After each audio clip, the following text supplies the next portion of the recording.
Então, eu quero te dar algumas razões, na verdade, uma razão em especial, nessa manhã, para que você seja um adventista. Porque existem muitas razões para nós sermos adventistas. Eu conheci a igreja adventista garoto, né, criança, ali por volta dos meus 8, 9 anos, e o meu primeiro contato com a igreja não foi muito positivo. Eu achei os adventistas chatíssimos, né? O povo chato. Mas é normal, porque eu vim de um contexto familiar que era o contexto familiar de 90% das pessoas na década de 80, né, final da década de 80, 90, que é aquela salada, né? Então, eu tinha na minha família, né, uma avó, a avó materna era da Umbanda, a avó paterna era pentecostal, os meus pais eram católicos, eu tinha uma tia budista, olha a salada religiosa nessa família, né? Eu fui ter o primeiro contato com a Bíblia, você sabe onde? Na escola pública, na aula de religião. Eu tinha uma professora católica que me ensinou a orar o Pai Nosso na escola pública, porque eu não sabia nada de Bíblia, isso já lá com os meus 7 anos. Então, era um contexto normal de que uma criança que não havia sido criada na igreja, fosse na igreja a primeira vez e achasse o quê? Chato. Chato. Não pode falar nada, não pode conversar, não pode correr, não pode brincar. Você chega lá, todo mundo tem um livrinho, ganha estrelinha, eu não tenho, não ganho nada. Na escola sabatina. E aí foi no Clube dos Desbravadores, né, que aí eu encontrei ali um lugar que eu podia pular, subir em árvore, né, correr e fazer as coisas todas, que eu também tive contato, comecei a ter contato com a Bíblia e com as crenças da igreja. E ali nas crenças, né, tendo contato com as crenças da igreja, eu fui, então, aí me afeiçoando à fé adventista. E por que eu me tornei adventista? Eu me tornei adventista. Porque, para mim, a fé adventista ela faz muito sentido. Eu sou uma pessoa muito pragmática. Eu gosto das coisas que fazem sentido, que se conectam na minha mente. É por isso até que eu fui estudar matemática. Por que gostar de matemática? Porque a matemática é isso, os números, eles são frios, eles são fiéis. Aquilo que deu ali o resultado é aquilo ali. E você sabe todo o percurso que você passou até chegar naquele resultado. Então, eu gosto de crer em coisas que eu sei explicar o porquê que eu creio nelas.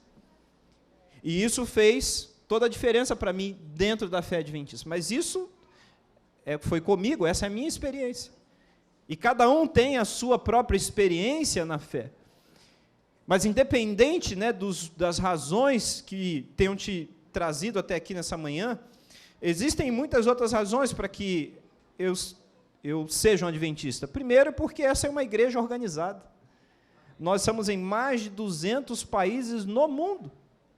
É a igreja com maior capilaridade e representação na face da terra, porque é uma baita de uma organização, muito organizada, muito. Assim, de dar inveja em muitas empresas por aí que não têm a organização, o sistema, né, tão fechado, tão bem construído que a igreja adventista tem. Outra razão para ser adventista é porque é uma igreja transparente, né? A gente sabe das coisas que acontecem dentro da igreja, a maioria delas. A gente sabe como funcionam as coisas, como são eleitos as pessoas para os cargos, para onde vão os recursos, de que maneira eles são usados, de que maneira eles são divididos, nós sabemos isso. Temos acesso a essas informações. Então, é uma igreja transparente, é uma igreja que é comprometida com a missão, é uma igreja que está sempre envolvida com a missão em várias frentes, na frente educacional, na frente hospitalar, envia missionários para várias partes do globo. A gente tem, né, ministérios como a ASA e a ADRA, que atuam na questão das calamidades, na assistência social. É uma igreja comprometida com a missão. Mas talvez todas essas razões, embora sejam boas, não sejam suficientes para convencer alguém a se tornar um adventista. Porque é possível, e eu até acredito que outras igrejas também tenham uma excelente organização, sejam, né, transparentes na sua administração, sejam comprometidas com a missão. É possível. Mas, para mim, a maior razão pela qual eu devo me tornar um adventista é a que eu gostaria de compartilhar com vocês essa manhã. A Igreja Adventista do Sétimo Dia, ela tem um absoluto compromisso com a verdade. É uma igreja que tem uma elevada preocupação em ser uma igreja bíblica. A maior preocupação da Igreja Adventista do Sétimo Dia é ser uma igreja bíblica. Essa é a nossa primeira e maior preocupação, ser uma igreja bíblica. Ser uma igreja que é guiada e pautada nos seus termos, nas suas crenças, na sua maneira de existir, nos princípios bíblicos. Essa, para mim, é a maior razão para alguém se tornar um adventista. É uma igreja que procura ser bíblica em tudo aquilo que ela ensina, tudo. Tudo aquilo que nós ensinamos, tudo aquilo que nós pregamos, todos os nossos estudos bíblicos são, fundamentados na palavra de Deus. E isso é muito importante. No Novo Testamento, no livro de Atos, capítulo 17, eu quero convidar você a abrir a sua Bíblia em Atos, capítulo 17. Nós encontramos uma referência de Paulo a um grupo específico, porque eles tinham uma característica que chamou a atenção do apóstolo Paulo. Atos 17, Paulo e Silas, na sua viagem missionária, eles chegam à cidade de Bereia. Eles haviam estado em Tessalônica, e haviam pregado em Tessalônica, só que foram ali, rejeitados, na sinagoga de Tessalônica, foram ali quase apedrejados, e tiveram que sair, foram presos e tiveram que pagar a fiança, e depois tiveram que sair da cidade de Tessalônica e foram para a cidade de Bereia. E chegando ali na cidade de Bereia, aí no verso 10, capítulo 17, verso 10, nós lemos o seguinte, verso 10 em diante. E logo durante a noite, os irmãos enviaram Paulo e Silas para Bereia, e ali chegados dirigiram-se à sinagoga dos judeus. Ora, estes de Bereia eram mais nobres do que os de Tessalônica, pois receberam a palavra com toda avidez, examinando as Escrituras todos os dias para ver se as coisas eram de fato assim. Com isso, muitos deles creram, mulheres gregas de alta posição social e muitos homens. O que diferenciava os bereanos dos tessalônicos? É que ao ouvirem a palavra, ao ouvirem a mensagem de Paulo, eles iam então às Escrituras para comparar se aquela mensagem que Paulo estava pregando era uma mensagem bíblica. Porque a preocupação dos irmãos de Bereia era ser uma igreja bíblica. Paulo chegou lá com uma mensagem bonita, uma mensagem impactante. Paulo, gostamos da sua mensagem, foi uma mensagem que falou o nosso coração, é uma mensagem que nos trouxe esperança, mas tem um detalhe, a gente precisa saber se essa mensagem está de acordo com a Bíblia, com as Escrituras. Porque essa deve ser a maior preocupação de todo cristão. Ser um cristão que vive de acordo com os preceitos da palavra. Porque discursos, a gente vai ouvir muitos. E discursos, muitas vezes, bonitos. Discursos bem construídos, com palavras que fazem sentido, que têm lógica para nós, que nos emocionam, que mexem conosco. É possível ir a uma igreja, ou ir a algum encontro, ou ouvir alguma mensagem, algum vídeo no YouTube, ou alguém me mandar algum vídeo, algum sermão, alguma mensagem pelo WhatsApp, e eu ouvir aquilo ali, e aquela mensagem, mexer comigo, falar o meu coração, de alguma maneira me emocionar, mas ainda assim aquela mensagem não ser uma mensagem bíblica. Porque nós somos seres emotivos, nem tudo aquilo que nos emociona é bíblico. Nem tudo aquilo que mexe conosco é verdade. Se não fosse assim, você não ia chorar vendo um filme, né? Quem aqui nunca chorou vendo um filme? Chorou lá vendo um filme. Vai ver lá, o filme lá, como é que é aquele? A Espera de um Milagre. Você não chorou com esse filme aí, você está morto, né? Vai chorar lá, vai chorar. Mas o que é aquilo ali? É uma ficção, não é uma história verdadeira. É uma história bonita, mas não é uma história verdadeira, é uma ficção. Mas emociona. E aí você vê que não é preciso ser verdadeiro para nos impactar. Por que eu estou falando isso? Porque muitas vezes as pessoas têm se deixado levar por aquilo que as emociona, por aquilo que as toca, pelas palavras bonitas que são gostosas ao ouvido, mas que estão longe da verdade.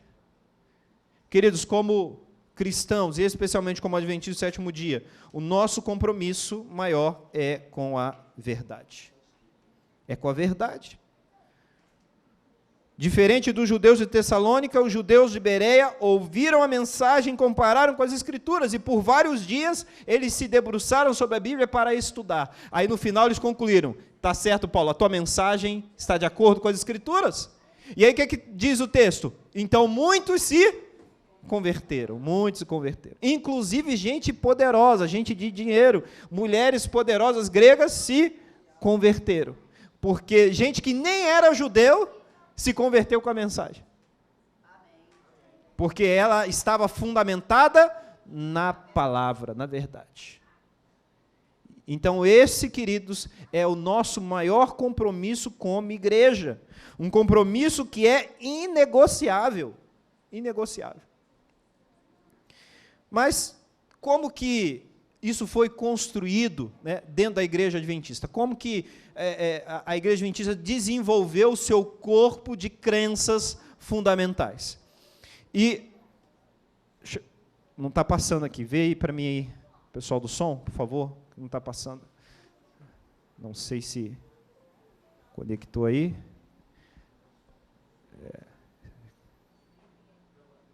Foi, isso. Então, no que os adventistas creem? Tudo começa no ano de 1872. Em 1872, né, é escrito ali um periódico, que é Sinopse da Nossa Fé, que foi a primeira tentativa de se resumir, de se sistematizar as crenças da igreja. Até então, assim, a igreja tinha suas crenças, mas isso não tinha sido escrito ainda, né? Não tinha sido formulado. Então, é somente em 1872 que isso vai ser formulado pela primeira vez. A igreja coloca ali 25 pontos, que eram as crenças, né, importantes, mais importantes, fundamentais, que a igreja adventista tinha construído através do seu estudo até aquele momento, nesse periódico do Sinopse da Nossa Fé. E aí, depois, lá em 1889, foi quando a igreja lança o seu primeiro yearbook, né, o livro do ano, que é o resultado da reunião ali, da conferência geral. Ela vai lançar ali o seu primeiro livro sistematizando as suas crenças. E nessa ocasião, já houve um acréscimo de 3 crenças novas e chegando a o número de 28 crenças que a igreja organiza ali em 1889.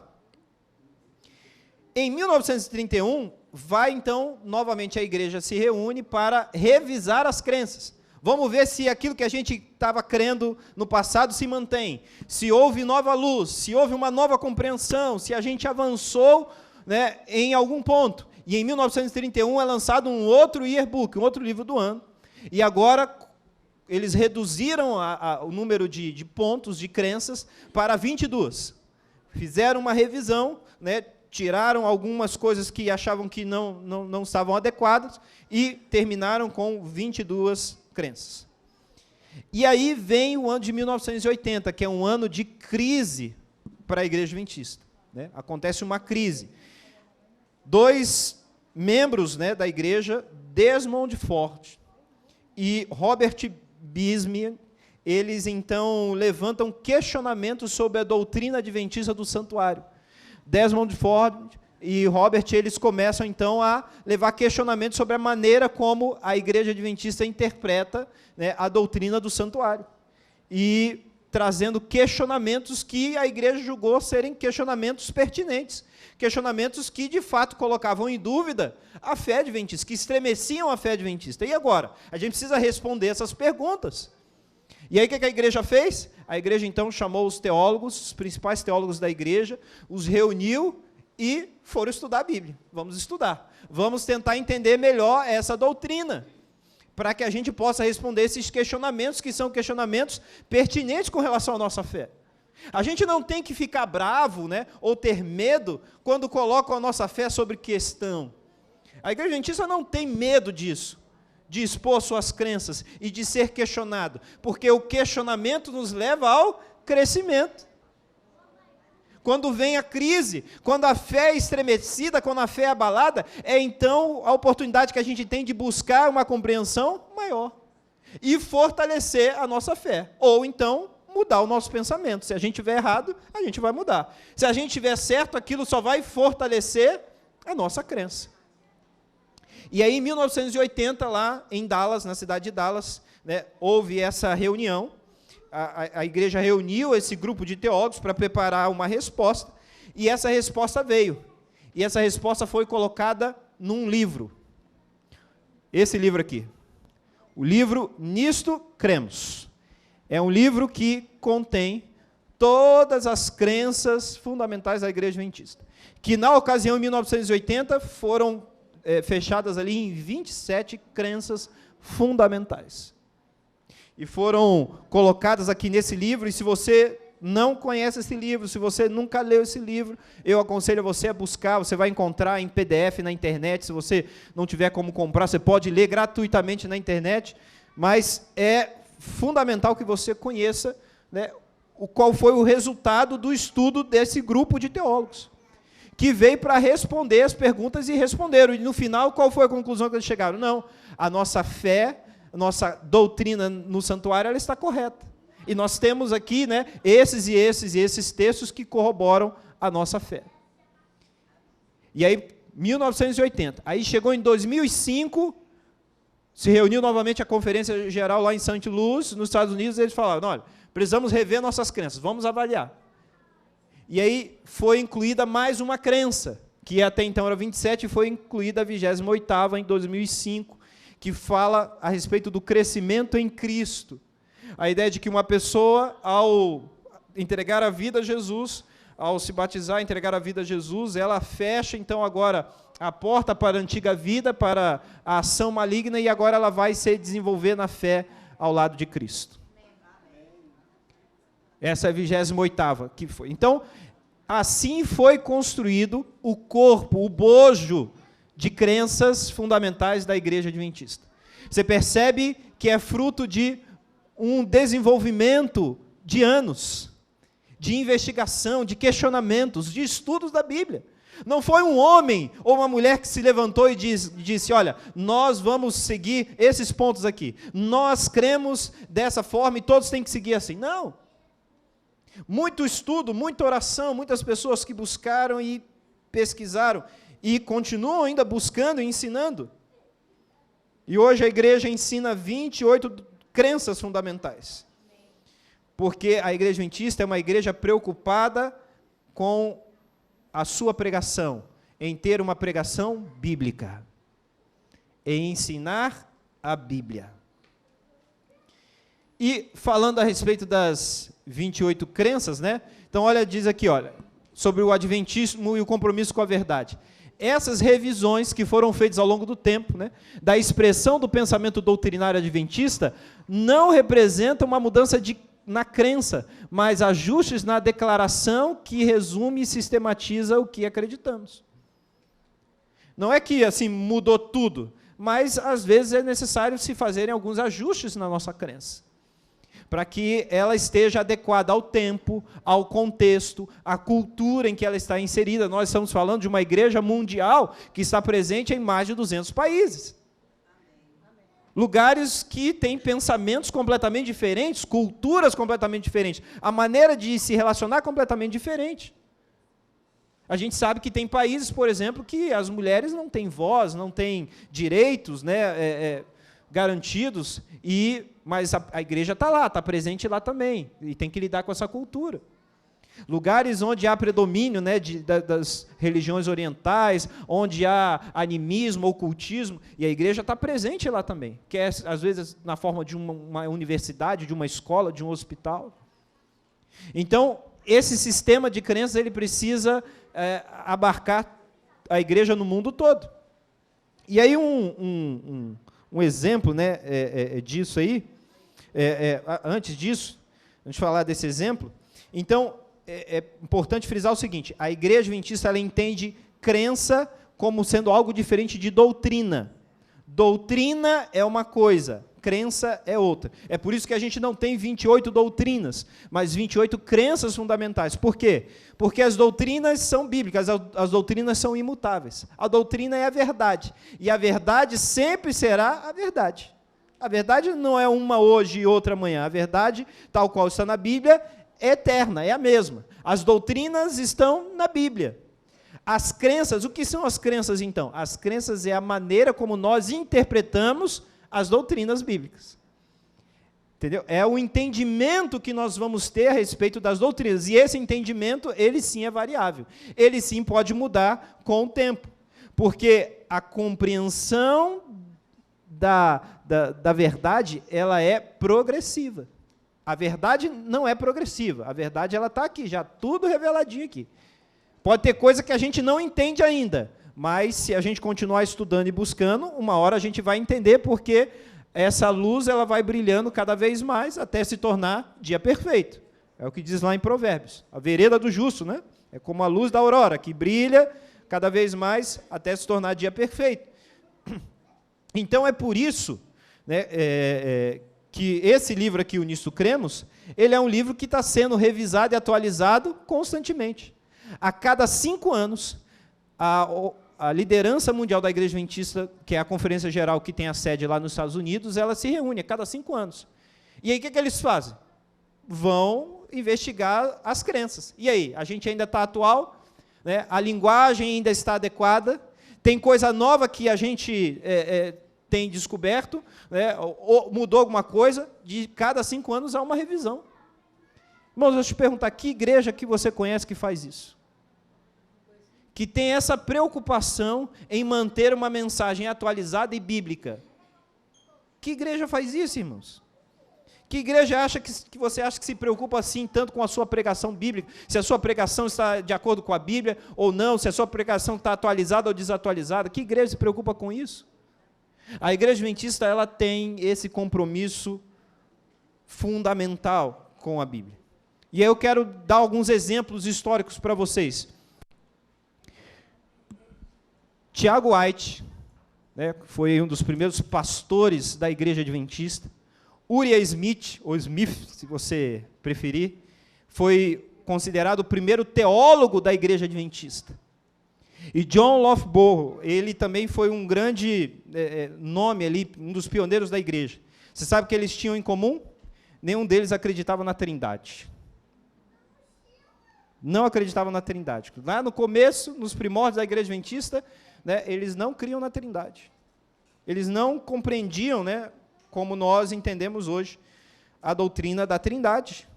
Naquele momento, o entendimento era contrário. E veja, isso não torna a crença da Trindade hoje falsa. Ah, porque os nossos pioneiros não acreditavam na Trindade, nós não deveríamos acreditar hoje. Negativo. Isso apenas mostra, né, prova que o entendimento a respeito das doutrinas bíblicas é progressivo. Naquele momento, eles ainda não entendiam esse assunto. Mas depois a igreja, com o estudo, através de pesquisa bíblica, chegou à conclusão de que a doutrina da Trindade é uma doutrina verdadeira. A igreja se debruçou a estudar esse tema e compreendeu que é uma doutrina bíblica. E aí, às vezes, aparecem algumas pessoas na igreja dizendo assim, nós temos que voltar ao adventismo histórico, aos primórdios, lá, aos nossos pioneiros. Porque a igreja pura era a igreja lá do começo. Aí, irmão, aí vai ter problema, porque a gente vai ter que começar a descrer da Trindade, a gente tem que voltar a comer carne de porco, porque eles comiam carne de porco. Vai ter que voltar a mascar tabaco, né, porque eles mascavam tabaco, não tinha mensagem de saúde ainda.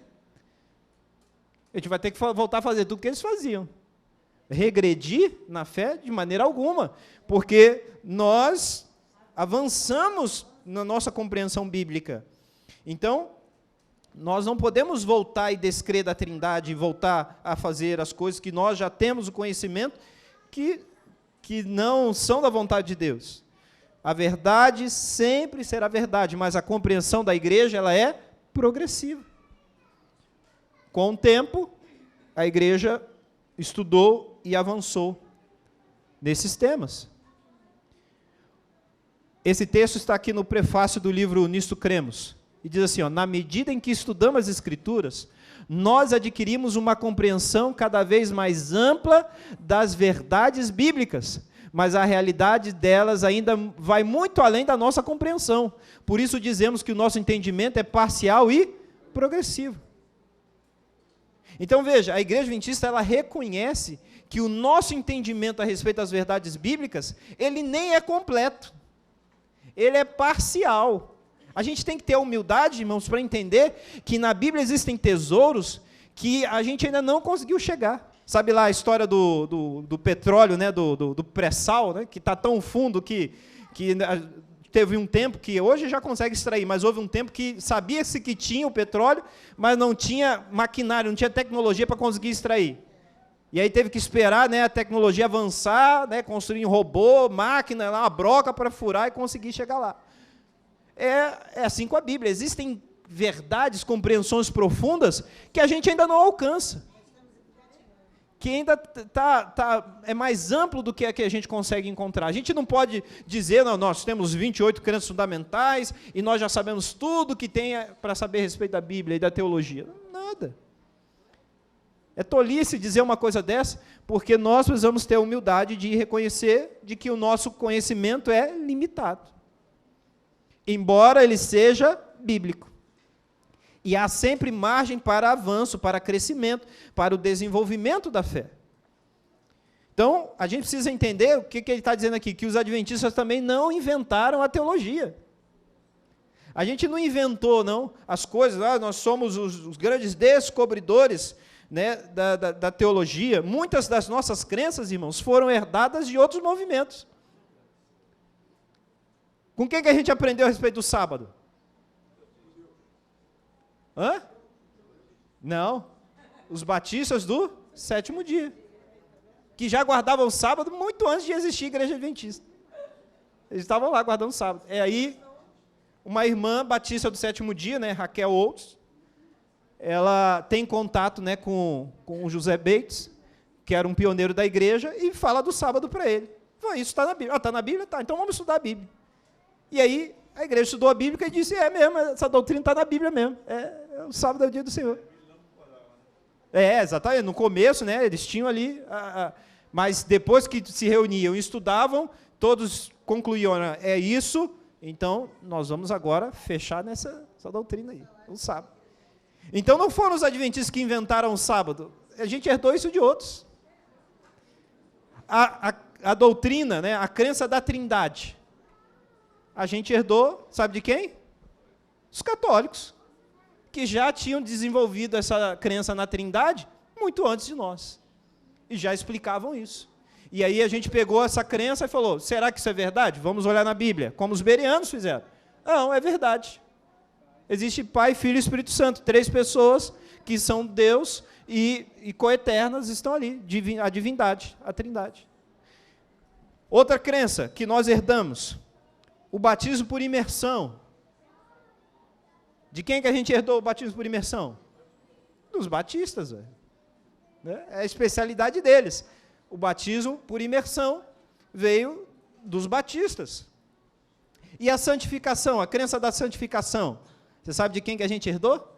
A ideia de que uma pessoa ela vai se santificar ao longo da vida com Cristo? Dos metodistas. A gente não inventou. E isso eu estou falando só de doutrinas, tá? Só de crenças. Se a gente for falar de elementos da igreja, aí vai ter um monte de coisa mais que a gente copiou, com negócio de quarteto, hinos, pequeno grupo, negócio de célula, tem gente que já faz isso aí muitos antes disso aí.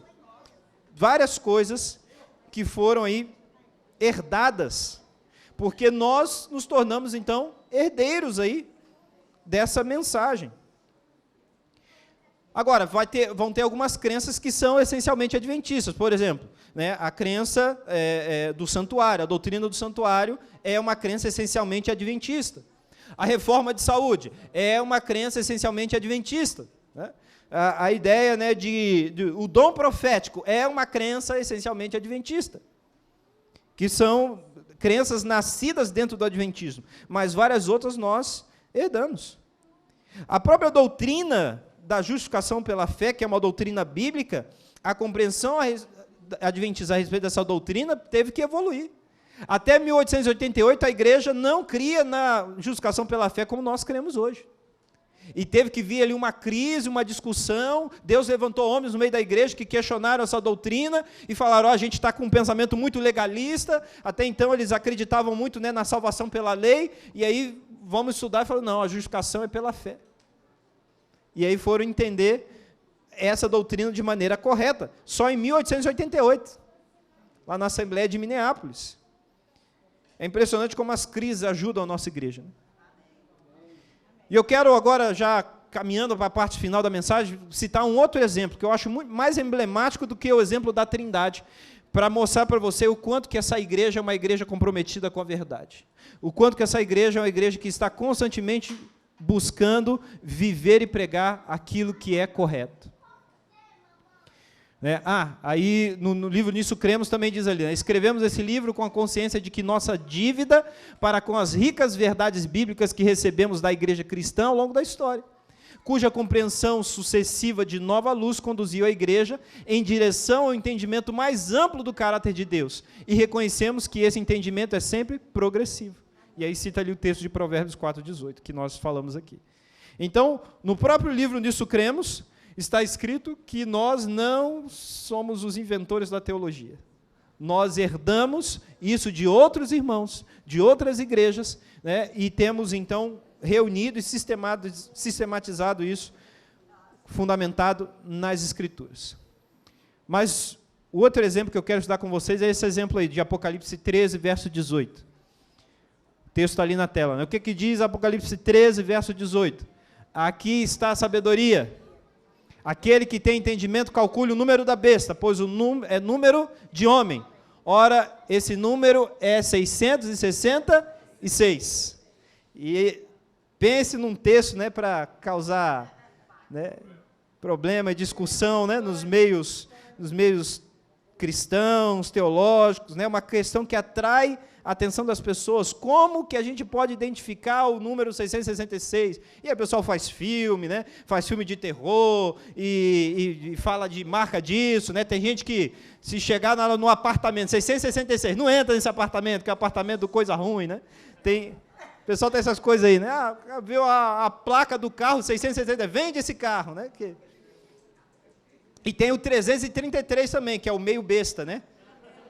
Isso é brincadeira. Mas assim, não tem nada a ver com isso, né? Tem nada a ver. Isso aí é crendice popular. Mas a igreja adventista pregou por alguns anos, né? Alguns longos anos, usando uma linha de interpretação. Existem duas linhas de interpretação para esse texto aqui. Duas linhas. A primeira é a que vai usar uma técnica, né? Podemos dizer assim, conhecida como gematria, ou gemátria.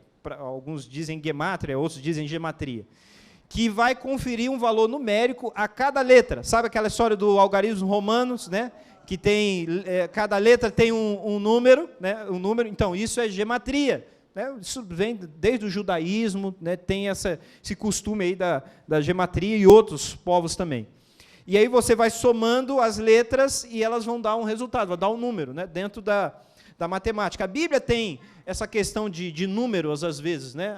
Tem lá, o 12 é o número, né, do povo de Deus, né? 12 tribos, 12 apóstolos, aí tem lá 40 é o número de completude, né? Então foram 40 dias de chuva na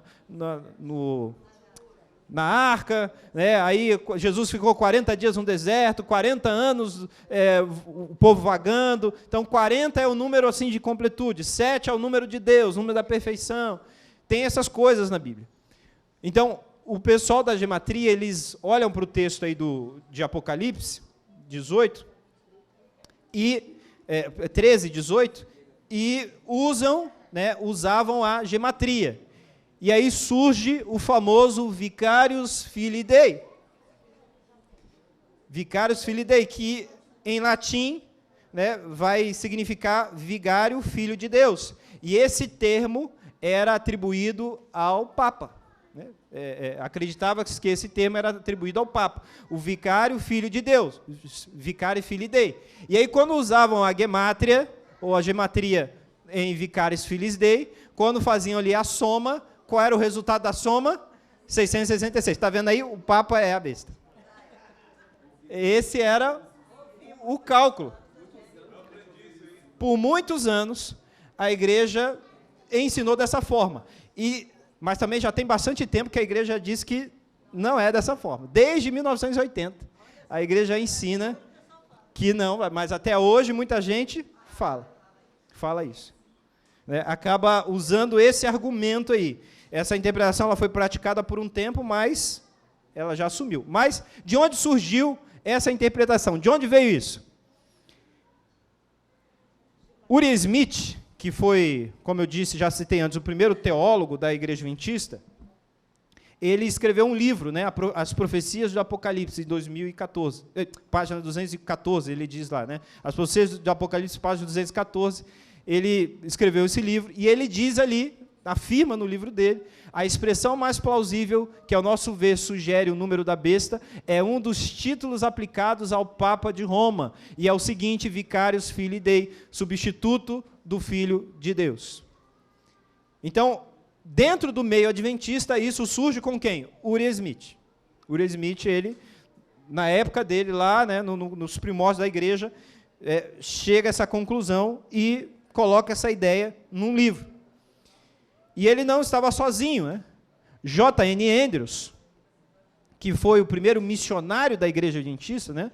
Um homem que, na época, a Ellen White disse que era a pessoa mais bem preparada que a igreja tinha, né? Em termos de conhecimento, né? De capacidade mental, era John Andrews. Para vocês terem ideia, John Andrews ele sabia de cabeça todo o Novo Testamento. Todo o Novo Testamento. Ele conseguia citar de cabeça todo o Novo Testamento. E ele dizia, e o Antigo Testamento, com exceção de algumas partes, quase todo o Antigo Testamento, mas o Novo Testamento, ele sabia tudo. Ele falou, se eu ficar sem a Bíblia, eu tenho todo o Novo Testamento de cabeça. Era uma mente diferenciada. E aí, ele então, alguns anos depois, em 1887, ele vai endossar, né, ele vai se inspirar no livro de Uri Smith, e ele vai endossar essa ideia. Ele adota a mesma posição e ele publica, né, um livro, uma reedição da sua obra, e nessa obra ele afirma ali novamente a ideia do Vicarius Filii Dei, aplicando ao Papa. No Brasil, né, essa compreensão ela chega através de vários escritores aí, né? Como o Maxwell, Mervyn Maxwell, que tem aquele livro, né, vermelhinho lá, Uma Nova Era Segundo as Profecias do Apocalipse. É um livro que a gente usava muito para dar estudo bíblico, para falar sobre o livro de Apocalipse. Daniel Belvedere também, usado muito nos seminários, né, das revelações do Apocalipse. E toda essa turma aí, né, seguiu a linha da gematria do Vicarius Filii Dei e tornou essa crença, essa interpretação popular dentro da igreja adventista em nossas terras aqui tupiniquins, aqui no Brasil. Então, vem com esses. Só que, qual é o problema, né, e por que Vicarius Filii Dei não serve como interpretação, né? Porque, então, desde 1980, a Igreja Adventista do Sétimo Dia orienta a não se usar essa interpretação. Então, tem 5 razões. Primeira razão, falta de apoio histórico. Porque, como é que aconteceu? C.T. Everson era um fotógrafo adventista. E ele, então, um dia viaja para o Vaticano e ele recebe autorização para fotografar algumas coisas lá do Vaticano, e entre essas coisas ele vai fotografar as mitras, né, que é o chapeuzinho dos papas, que estavam expostas lá, as mitras dos papas da Idade Média. E ele vai lá e fotografa todas essas mitras, né, tira fotos dessas mitras, e leva de volta para os Estados Unidos. Ao chegar nos Estados Unidos, ele encontra o pastor W.W. Prescott, que era, naquele momento, o maior evangelista que a igreja tinha. Né, aquele que fazia conferências, né, reunia em tendas, reunia muita gente, pregava ali, né, as mensagens.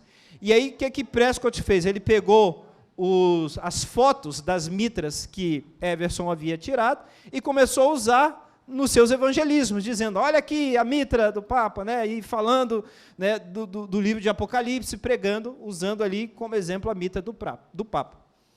E aí, como se tudo isso não bastasse, um funcionário da casa publicadora, lá dos Estados Unidos, teve acesso a uma dessas fotos, e aí o que ele fez? Ele pegou a expressão Vicário Filis Dei e colocou na foto, ele adulterou a foto e colocou ali, né, a frase Vicário Filis Dei como se tivesse escrito numa mitra. E entregou para o pastor Prescott. E aí o que o pastor fez? Começou a usar em todas as conferências dele, dizendo, está vendo? Na mitra do Papa, no chapéu do Papa, estava escrito Vicarius Filis Dei, o vicário filho de Deus. E isso se espalhou. Quando a liderança da igreja for tomar conhecimento disso, o negócio já estava, né, espalhado. E aí foi então que eles retiraram isso, né, dizendo, não, isso não está correto, né, é uma foto que foi adulterada, e essa expressão Vicarius Filis Dei, ela só vai aparecer em um único documento católico. Ela não aparece em nenhum outro, somente em um, que é o conhecido como a doação de Constantino. E que eu vou falar desse documento daqui a pouco. Mas em todos os outros documentos, você vai encontrar lá a palavra Vicarius Dei, sem o filho. Na maioria, e aí você vai ter um monte de documentos católicos com essa expressão, Vicarius Dei. Só que por que não usa? Porque aí se somar não dá 666. Aí não serve, tem que ser o Vicarius Filii Dei.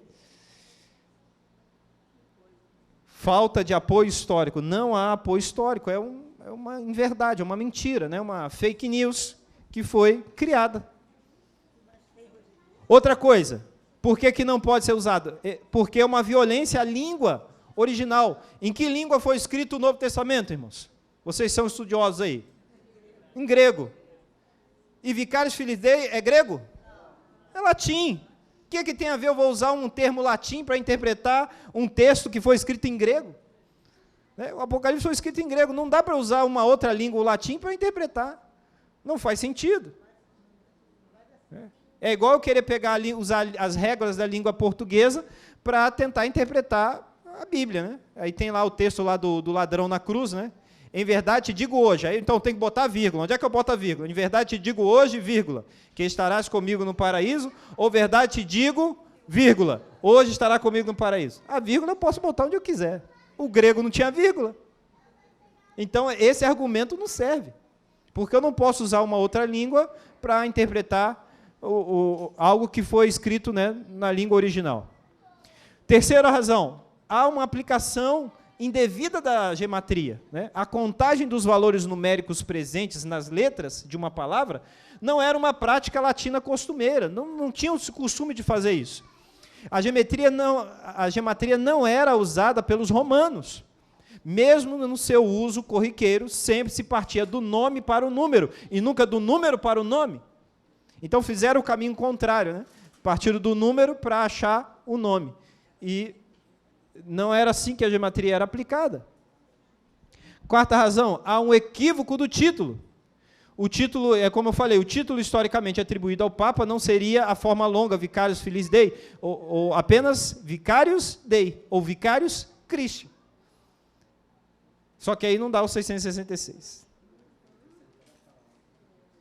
E, por fim, o procedimento exegético supérfluo. Estudiosos chegaram à conclusão que a besta de Apocalipse 13 era de fato um sistema papal, sem fazer uso da identificação do 666 com o suposto título Vicarius Filis Dei, né? E isso vai ser estudado e debatido, né, por várias pessoas. Então, antes de haver um adventista, né, sobre a face da terra, esse camarada aí, Robert Fleming, ele já pregava, já ensinava que o 666 representava o sistema papal, dentro da profecia. Então, não foi algo que os adventistas inventaram, né? Já havia gente antes, lá em 1666, foi quando 1660, quando ele nasceu, né? Foi até 1716, então, Robert Fleming já ensinava isso, bem antes de 1844 e o surgimento da Igreja Adventista. Então, é algo que já havia essa interpretação aí do Apocalipse 13, sem precisar usar o Vicarius Filii Dei. Então, a igreja, né, orienta já há bom tempo que não se use esse argumento do Vicarius Filii Dei, porque é um argumento falso, não tem fundamento. Só que... cabe outros nomes também, né? Até porque cabe outros nomes também. Só que o problema é que a igreja ensinou isso por anos. Mas veja, como é uma igreja que tem compromisso com a verdade, ao identificar o erro, ao identificar que, olha, estamos pregando algo que não é verdade, o que é que a igreja faz? Muda. Muda, olha, gente, não é mais assim não. Vamos mudar agora a nossa compreensão e entender o que de fato significa o número 666. E aí, o que significa o número 666, afinal? E aí vem o segundo grupo, que diz assim, ó, o Apocalipse, né, nunca usou gematria. João, em nenhum lugar, usa gematria como método de escrita, né, ou até mesmo de interpretação. Então, o segundo grupo vai olhar para o número 666 e vai dizer o quê? É simbólico. Assim como os 144 mil são um número simbólico, o número 666 também é um número simbólico. E aí vem uma coisa chamada intertextualidade bíblica, que é a Bíblia interpretando a própria Bíblia. Como é que a gente interpreta e entende as profecias do Apocalipse? Buscando a compreensão, a chave de interpretação se encontra no Antigo Testamento, que era a Bíblia da época de João. E aí você vai buscar as referências simbólicas do Apocalipse dentro do Antigo Testamento, para que a gente possa entender as profecias do Apocalipse. Então, para a gente entender o 666, a gente tem que ir no Antigo Testamento. E aí tem um texto que vai estar em paralelo com o texto de Apocalipse, que é o texto de Daniel 3. É o único que vai ter aí um paralelo, uma conexão com o texto de Apocalipse 13. Por quê? Primeiro, o tema ali é adoração. O tema em Apocalipse 13, o número da besta é adoração. Em Daniel 3 era adoração, a estátua lá de Nabucodonosor. Havia em ambos os casos um decreto de morte. Lá em Daniel, quem não adorasse a estátua iria para a fornalha de fogo. Em Apocalipse, quem não tiver a marca da besta, né, vai ser impedido de comprar e vender, vai ser perseguido. Em dois casos existe uma imagem. Havia ali uma imagem da estátua de Nabucodonosor e vai haver ali a imagem da besta, em Apocalipse 13. A estátua lá de Nabucodonosor, ela tem as medidas, né? Ela tinha 6 côvados de largura, né? Por 60 côvados lá de comprimento. E o que representava aí? 6, na cultura babilônica, era a representação do menor deus do panteão dos babilônicos, era representado pelo número 6, era o menor. Os babilônicos, eles usavam um sistema de numeração hexadecimal, né, que a gente chama hexadecimal. A gente usa o sistema decimal. Eles usavam o sistema hexagesimal, né, era hexagesimal, é essa palavra. A gente usa o sistema decimal, eles usavam o sistema hexagesimal, que era baseado no número 6. O número 6 é a base. Era muito importante para eles. Então, a medida das estátuas não era por acaso, né? Era 6 de largura e 60 de comprimento, porque 6 representava o menor deus e 60 representava o maior deus, que era o deus Marduk, que era o deus mais importante da Babilônia. E 600 era o número que representavam todos os deuses babilônicos. Então, 666 é uma representação de tudo aquilo que se opõe a Deus, tudo aquilo que se opõe à verdade. Entende? Então, é uma clara referência. Lá em Daniel 3 teve um remanescente, né? Quem foram os remanescentes lá? Misael, Ananias, Azarias. Né? Ou então os nomes babilônicos, Sadraque, Mesaque e Abednego. Os 3 remanescentes que lá permaneceram em pé e não se dobraram à exigência da estátua. No Apocalipse tem lá o remanescente. Quem é o remanescente? O que tem a fé de Jesus, né? Os que guardam os mandamentos e tem a fé em Jesus. E em ambos os casos vai haver um livramento miraculoso. E lá em Daniel, os jovens foram livrados da fornalha, e em Apocalipse também serão livrados. Está aí a explicação do número 666.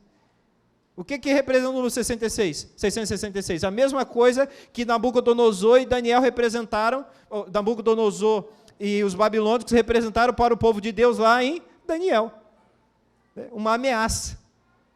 Lembra que os babilônicos tentaram mudar a fé dos jovens judeus, mudaram o nome deles, tentaram mudar a alimentação deles, mudaram a roupa, tentaram fazer uma verdadeira lavagem cerebral para que eles esquecessem da sua fé, esquecessem do seu Deus? Esse é o trabalho da besta. Então, o 666 vai representar, esse é um número simbólico, que representa aqueles poderes religiosos que se levantam para deturpar a verdade e fazer as pessoas se esquecerem de Deus, se afastarem da verdade. E é assim, esse caso muito emblemático, ele mostra que o grande compromisso da Igreja Adventista do Sétimo Dia é com a verdade. Nós não somos reféns daquilo que nós cremos, irmãos. Se amanhã ou depois a Igreja Adventista chegar à conclusão que uma das nossas crenças não está correta, essa crença será mudada. Nós não somos escravos das nossas crenças. E, queridos, que outra igreja ou movimento religioso é assim. Você não vai encontrar tamanho compromisso em nenhum outro lugar. Sabe, todas as pessoas são livres para servirem e adorarem, queridos, a religião que quiserem, na igreja que quiserem, aquela que mais se alinha com a sua consciência. Todavia, eu desconheço uma igreja que seja mais comprometida com a Bíblia do que a Igreja Adventista. Não conheço. Nenhuma outra que tenha um compromisso maior com a Igreja Adventista. E veja, não se trata da gente ter uma igreja perfeita. Deixa eu voltar depois aí. Uma igreja perfeita. A gente não tem uma igreja perfeita, melhor do que as outras, a única que vai ser salva. Nada disso é verdade. Nada disso é verdade. Nenhuma crença da Igreja Adventista segue por esse caminho. Mas nós entendemos que temos que nos preparar para ver Jesus voltar. E a verdade, ela tem o poder de nos libertar das forças do mal, do pecado, das ações de Satanás. Satanás, ele avança à medida em que ele tem poder de enganar as pessoas. Mas uma vez que a verdade se torna conhecida, os enganos do inimigo já não surtem mais o seu efeito, já não tem mais o seu poder. E é por isso que é tão importante conhecer a verdade. Fazer parte de um povo que está constantemente preocupado em seguir e estudar as doutrinas bíblicas. É a melhor decisão que você pode tomar na sua vida. Porque a verdade é que ninguém gosta de ser enganado. Quem aqui gosta de ser enganado? Quem gosta de viver uma mentira? Precisamos então, queridos, nos alinhar à verdade. Conhecimento da verdade é liberdade.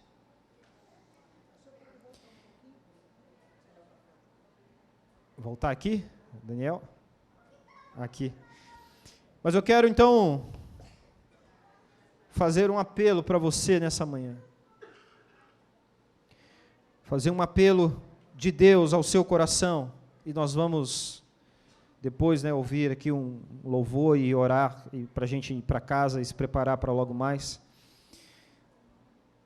E eu quero terminar com esse texto, que diz assim: não há desculpas para ninguém assumir a posição de que não há mais verdades a serem reveladas, e de que todas as nossas visões da Bíblia não têm qualquer erro. O fato de certas doutrinas terem sido consideradas como verdade por muitos anos pelo povo, pelo nosso povo, não é uma prova de que nossas ideias sejam infalíveis. A idade não transforma o erro em verdade. Ela pode ser reexaminada. Nenhuma verdadeira doutrina terá algo a perder pela cuidadosa investigação. Nós somos a igreja que não tem medo. Não tem medo de ser questionada a respeito daquilo que crê, porque nós sabemos aquilo que cremos. E se você crê, e se você deseja, nessa manhã, fazer parte desse povo, se alinhar nessa fileira de pessoas que estão buscando a verdade, buscando fazer a vontade de Deus, conhecer os planos de Deus, se preparar para encontrar Jesus, Deus tem um chamado para você especial nessa manhã, para que você saia do vale da decisão, para que você deixe todas as dúvidas para trás e se torne um membro da Igreja Adventista do Sétimo Dia. Não porque a Igreja Adventista do Sétimo Dia seja melhor, mas é porque ela está comprometida com a verdade.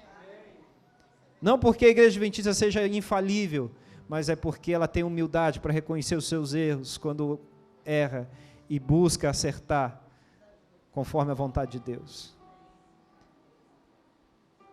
Para onde mais iremos, senão para o Senhor? E o melhor caminho que eu conheço é essa igreja.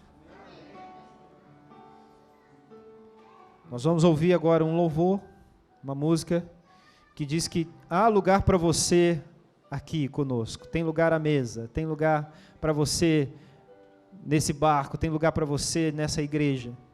E se você ainda está com dúvidas, se você ainda não deu esse passo de fé, eu quero orar por você nessa manhã e te chamar para vir aqui à frente, que eu quero te dar um abraço e quero te dizer bem-vindo ao lar, bem-vindo à casa. Tem lugar para você nessa igreja. Se você entende que tudo aquilo que foi falado aqui é a verdade, não endureça o seu coração. Ouça a voz do Espírito Santo. Enquanto a música toca, você vem. E eu quero orar com você.